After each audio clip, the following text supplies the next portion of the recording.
Hello traders, welcome back to another video. So पिछले video में हमने डिस्कस किया था कैंडलस्टिक पैटर्न के बारे में, जिसमें हमने सिंगल कैंडलस्टिक पैटर्न के बारे में जाना था। और इस वीडियो में हम लोग ट्राई करेंगे मल्टीपल कैंडलस्टिक के बारे में जानने के लिए।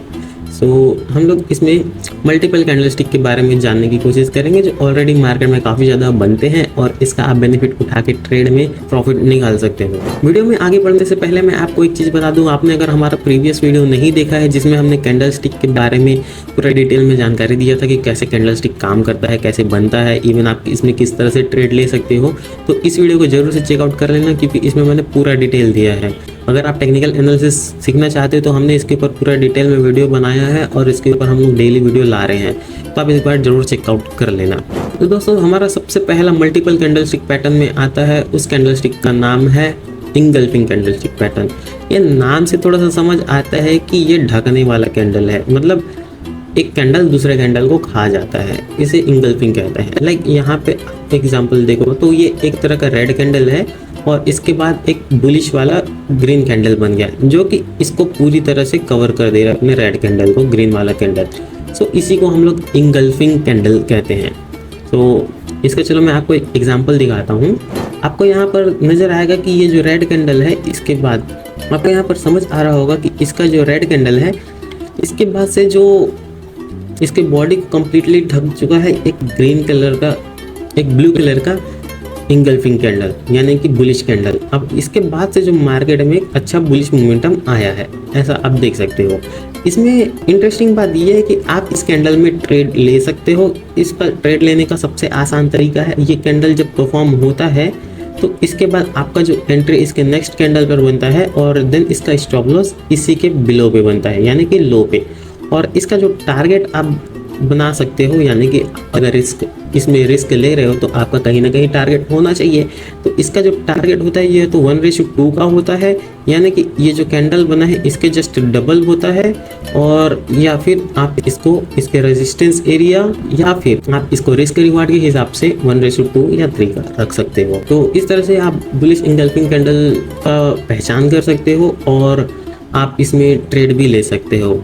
हमेशा ध्यान रखना, आप किसी भी तरह का ट्रेड लेने से पहले बैक टेस्टिंग जरूर कर लेना इसके प्रीवियस हिस्टोरिकल डाटा में, ताकि आपको ट्रेड को समझने में आसानी हो और जब आप आगे चलकर कोई बड़ा ट्रेड लो तो ट्रेड लेने में ज़्यादा कोई इशू ना हो। बुलिश इंगल्फिंग के बाद आ जाता है अपना बेयरिश इंगल्फिंग, जो कि इसके जस्ट अपोजिट होता है। बेयरिश इंगल्फिंग कैंडलस्टिक तब बनता है जब मार्केट आप हाई पे हो और यहाँ पर जो एक कैंडल के ऊपर जो नेक्स्ट कैंडल जो बनता है वो इस पुराने कैंडल को ढक लेता है, यानी कि पूरी तरीके से इंगल्फ कर लेता है। यहाँ पे आपको देखिएगा एक ब्लू कलर का कैंडल बना है एंड देन इसके बाद एक रेड कलर का कैंडल इसको पूरी तरीके से इंगल्फ कर लिया है एंड देन इसके बाद मार्केट में अच्छा खासा सेलअप आया है। तो आपको समझ आ रहा होगा कि बुलिश इंगल्फिंग और बेयरिश इंगल्फिंग किस तरह से काम करता है। तो चलो हम लोग अपने नेक्स्ट कैंडलस्टिक पैटर्न पे चलते हैं। इसके बाद आ जाता है हमारा सेकंड कैंडलस्टिक पैटर्न, जिसको हम कहते हैं पियर्सिंग पैटर्न। ये पैटर्न बुलिश इंगल्फिंग की तरह बिल्कुल होता है, लेकिन इसमें थोड़ा सा ट्विस्ट होता है। ये अपने प्रीवियस कैंडल को पूरी तरीके से इंगल्फ नहीं करता, बल्कि ये उसे 50 to 70% तक उसे कवर करता है और इसके बाद जो बुलिश कैंडल परफॉर्म होता है देन उस पर हम लोग ट्रेड करते हैं। इसे हम पियर्सिंग पैटर्न कहते हैं और ये मुझे पर्सनली बहुत ज़्यादा घटिया कैंडलस्टिक पैटर्न लगता है, क्योंकि इसे याद रखना मेरे लिए स्टार्टिंग के पीरियड में बहुत ज़्यादा कंफ्यूजन होता था।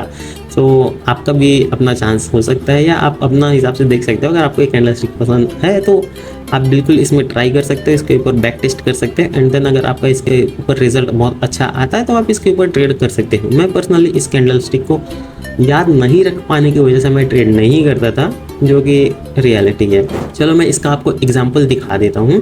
सो देखिए, अब आपको समझ आया कि मार्केट में अच्छा खासा एक डाउन ट्रेंड चल रहा था एंड देन ये एक रेड कैंडल परफॉर्म होता है और इसके बाद इसी रेड कैंडल को ऑलमोस्ट 70% तक कवर करने के बाद एक बुलिश कैंडल परफॉर्म होता है और इसके बाद आप देखोगे कि मार्केट में एक अच्छा खासा बुलिश मोमेंटम देखने के लिए मिला है।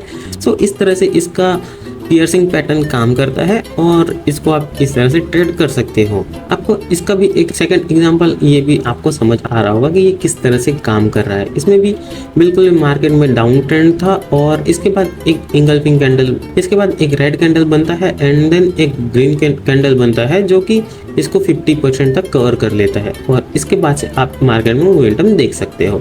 इसके बाद हमारा नेक्स्ट कैंडलस्टिक पैटर्न आ जाता है डार्क क्लाउड कवर। ये बिल्कुल पियर्सिंग लाइन की तरह ही होता है, पर इसमें थोड़ा सा ट्विस्ट ये रहता है कि ये अप ट्रेंड के खत्म होने के बाद बनता है और ये एक रिवर्सल कैंडलस्टिक पैटर्न है, यानी कि इसके बनने के बाद से मार्केट में थोड़ा चांसेस रहता है कि मार्केट में सेल अप आ जाए। तो चलो इसका भी हम लोग थोड़ा एग्जांपल देख लेते हैं और समझ लेते हैं कि इसका ट्रेड सेटअप किस तरह से बन सकता है और आप इसमें किस तरह से ट्रेड कर सकते हो। तो आपको यहाँ पर एक चीज समझ आ रहा होगा कि मार्केट में एक अच्छा खासा बुल ट्रेंड था एंड देन इसके बाद एक ये कैंडलस्टिक पैटर्न जस्ट अपोजिट है पियर्सिंग लाइन के, जो कि 50% इसको नेगेटिव साइड से कवर कर दे रहा है। तो यहाँ इस कैंडलस्टिक के बनने के बाद आपको एक छोटा सा डोजी मिला एंड देन इसके बाद मार्केट में अच्छा खासा रिवर्सल आया है और इसी तरह से इसमें ट्रेड कर सकते हैं। आपको जब ये कैंडलस्टिक कंफर्म हो जाए कि हाँ ये एक dark cloud cover candlestick pattern है, देन इसके बाद जो नेक्स्ट कैंडल है आप उसमें एक ट्रेड का एंट्री कर सकते हो एंड देन इसका जो एसएल रहेगा इस कैंडल का,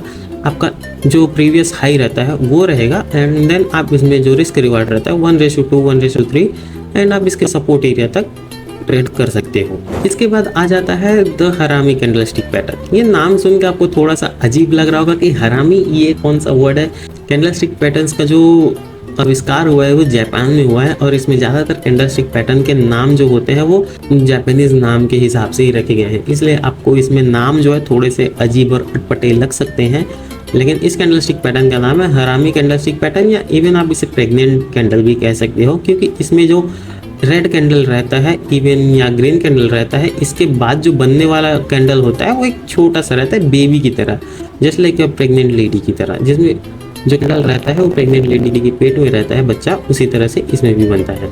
तो इस कैंडल को भी आप ट्रेड कर सकते हो, बहुत अच्छा कैंडलस्टिक पैटर्न है ये। इसको ट्रेड करने का सबसे बढ़िया तरीका है, अगर आपको बुलिश मोमेंटम को देखते हुए ट्रेड करना है तो आपको ध्यान रखना होगा कि मार्केट में एक अच्छा रैली डाउन साइड की तरफ हो एंड देन एक रेड कैंडल परफॉर्म होता है, उसके बाद एक छोटा सा ग्रीन कैंडल परफॉर्म होता है जो रेड कैंडल के बीचों बीच बनता है एंड देन इसके बाद जो कैंडल बनता है वो बनता है एक बुलिश कैंडल और यहाँ से आपको एक ट्रेड का कंफर्मेशन मिल जाता है कि हाँ अब इसमें से आपको एक बुलिश मोमेंटम देखने के लिए मिल सकता है और इसके बाद से ट्रेड ले सकते हो अपोजिट डायरेक्शन में। यानी अगर मार्केट डाउन ट्रेंड में है तो आप एक अप साइड यानी अप ट्रेंड के लिए ट्रेड ले सकते हो और यहाँ से अगर आप ट्रेड लेते हो तो आपको एक अच्छा प्रॉफिट हो जाता है।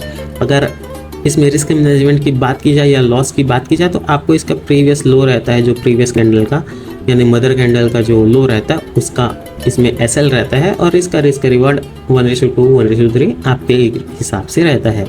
इसके बाद इसी कैंडल का आ जाता है बियरिश कैंडल, जो कि बियरिश हरामी कैंडलस्टिक बोलते हैं इसे, और इसका जस्ट वो प्रीवियस कैंडल का अपोजिट हो जाता है। मार्केट जब अप ट्रेंड में रहता है देन अगर एक सडन कैंडलस्टिक बियरिश हरामी पैटर्न बनता है देन इसके बाद मार्केट में चांसेस आ जाते हैं कि मार्केट में हाँ एक करेक्शन देखने के लिए मिल जाए या फिर एक डाउन साइड का ट्रेड देखने के लिए मिल जाए। इसके बाद आ जाता है द स्टार पैटर्न। आपने कैंडलस्टिक पैटर्न में मॉर्निंग स्टार और इवनिंग स्टार का नाम सुना ही होगा। बेसिकली दोनों सेम ही कैंडलस्टिक पैटर्न है, बट ये होता है कि मॉर्निंग स्टार तब कहलाता है जब ये सपोर्ट एरिया पे मार्केट में रिवर्सल के लिए बनता है यानी कि अप ट्रेंड के लिए बनता है, और इवनिंग स्टार इसे तब कहते हैं जब मार्केट में एक अप ट्रेंड ऑलरेडी जा चुका है एंड देन उसके बाद एक छोटा सा कैंडल बनता है और उसके बाद एक बड़ा रेड कैंडल बन के डाउन ट्रेंड स्टार्ट कर देता है, तो इसे हम इवनिंग स्टार कैंडलस्टिक पैटर्न कहते हैं। तो चलो दोनों का एग्जांपल देख लेते हैं फटाक से और आगे बढ़ते हैं। सो आपको एक छोटा सा समझ आ रहा होगा कि मार्केट में एक अच्छा खासा डाउन ट्रेंड चल रहा है और इसके बाद एक रेड कैंडल के बाद एक छोटा सा डोजी कैंडल परफॉर्म होता है और इसके बाद जस्ट इसको पुश करते हुए एक कैंडल और बनता है जो कि बुलिश रहता है। बुलिश कैंडल बनने के बाद आप देखोगे कि मार्केट में एक अच्छा खासा रैली देखने के लिए मिल जाता है। सेम इसमें भी आपका रिस्क रिवॉर्ड उसी तरह से रहता है, जो कैंडल का प्रीवियस लो रहता है वही आपका एसएल रहता है और इसका जो एंट्री बनता है जो मॉर्निंग स्टार कैंडल कंफर्म होने के बाद जो नेक्स्ट कैंडल बनता है उस पर आप एंट्री लेते हो और इसका जो टारगेट रहता है 1:2 1:3 के बीच में रहता है। इवन आपके एक्सपीरियंस के हिसाब से आप इसे आगे और बढ़ा सकते हो। यहीं पर आप इवनिंग स्टार कैंडलस्टिक की बात करें तो आप देखोगे कि मार्केट में एक अच्छा खासा बुल रन था, देन इसके बाद एक छोटा सा कैंडल बना जो कि बिल्कुल डोजी की तरह है और इसके बाद से मार्केट में एक अच्छा रिवर्सल आ गया है। सेम आप इसे प्रीवियस कैंडल की तरह ट्रेड कर सकते हो, जस्ट इसे अपोजिट डायरेक्शन में रखते हुए। तो ये था मल्टीपल कैंडलस्टिक का एक ट्यूटोरियल जिसमें आपको समझ आया कि आपको किस तरह से ट्रेड लेना है, इवन किस तरह के कैंडलस्टिक पैटर्न होते हैं। इसमें और भी ज़्यादा कैंडलस्टिक पैटर्न है जिसे आपको यूज़ करना चाहिए, बट इवन मार्केट में इतना ज़्यादा कैंडलस्टिक पैटर्न को लेकर ट्रेड नहीं किया जाता, इसलिए मैं इसमें आपको ज़्यादातर नहीं बताया हूँ ताकि आपको कन्फ्यूजन क्रिएट ना हो। क्योंकि अगली वीडियो में हम लोग थोड़ा सा सपोर्ट रेजिस्टेंस और प्राइस एक्शन के बारे में जानेंगे, सो आपको थोड़ा सा और अच्छा से समझ आएगा। और इसके बाद हम लोग ट्राई करेंगे चार्ट पैटर्न को जानने के बारे में। सो अगर वीडियो अच्छी लगी तो वीडियो को लाइक कर लो, चैनल को सब्सक्राइब कर लो और इस वीडियो को शेयर कर लो जो लोग अपना ट्रेडिंग सीखना चाहते हैं या फिर सीख रहे हैं। मैं मिलता हूँ आपको अगले वीडियो में, तब तक के लिए बाय।